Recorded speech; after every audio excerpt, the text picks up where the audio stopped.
স্বরূপনগরে আগ্নেয়াস্ত্র নিয়ে হামলা, আগ্নেয়াস্ত্র সহ গ্রেপ্তার এক দুষ্কৃতী, পলাতক আরও দুই। স্বরূপনগর থানার নির্মাণ বাজারের ঘটনা। 3 দুষ্কৃতী বাইকে এসে ছিনতাই করার উদ্দেশ্যে বেসরকারি ঋণ সংস্থার কর্মীর ওপর আগ্নেয়াস্ত্র নিয়ে আচমকা হামলা চালায়। ঋণের টাকা সংগ্রহ করে টাকা নিয়ে ফেরার সময় আগ্নেয়াস্ত্র নিয়ে হামলা, মারধর, মেরে মাথা ফাটিয়ে দেওয়ার অভিযোগ। বসিরহাট জেলা হাসপাতালে ভর্তি আক্রান্ত বেসরকারি ঋণ সংস্থার কর্মী। দুর্ঘটনায় পুলিশ আগ্নেয়াস্ত্র সহ এক দুষ্কৃতীকে গ্রেপ্তার করেছে, পলাতক আরও দুজন। গোটা ঘটনায় তদন্ত করেছে স্বরূপনগর থানার পুলিশ।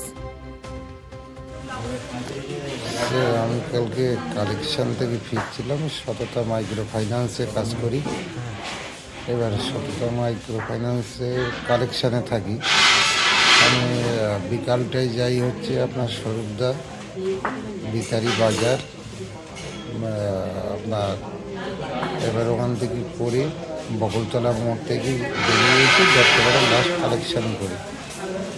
এবার লাস্ট কালেকশন করার পরে ওখান থেকে যখন আমি বেরিয়ে আসছি ডাক বাংলার উদ্দেশ্যে অফিসের দিকে, এমন সময় মানে নির্মাণ স্কুল যে বাম্পার আছে, বাম্পারটা পার করেই আপনার হচ্ছে তখন একটা বাইক, 3 জন ছিল, বাইকটা পর আপ ডাউন করছিল।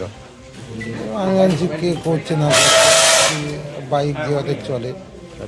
তারপরে এবার ওখানে আমাকে সাইডে দাঁড়াতে, এবার দাঁড়ানোর পরে বলছে যে ব্যাগ দিয়ে দেয়। মানে কারা মারলো আপনাকে? মানে স্যার জানা নেই, অচেনা। মানে কি দিয়ে মারলো? ওই হাতে ওদের সঙ্গে সঙ্গে আমার সঙ্গে ব্যাগ নিয়ে টানাহাসড়া করতে করতে ওরা, আমি যেহেতু ব্যাগ দেবো না, এবার ওরা পকেট থেকে একটা পিস্তল বার করলো। পিস্তল বার করে প্রথমে আমার চোখকে টার্গেট করে, তারপরে আমি দিতে চাইনি, তারপরে মারলো। মারার পরে এখানে ছেলে মানে। আপনি কি চাইছেন? তাদের চিনতে পেরেছেন? না স্যার, আমি তাদের কাউকে চিনতে পারিনি। আপনি কি চাইছেন?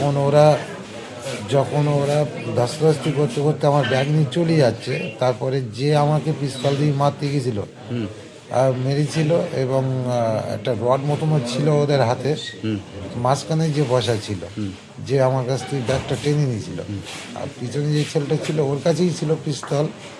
এইবার যখন মারে, আমার যখন ফেটে যায়, তখন আমি ওকে পাজা করে ধরে পাশাপাশি।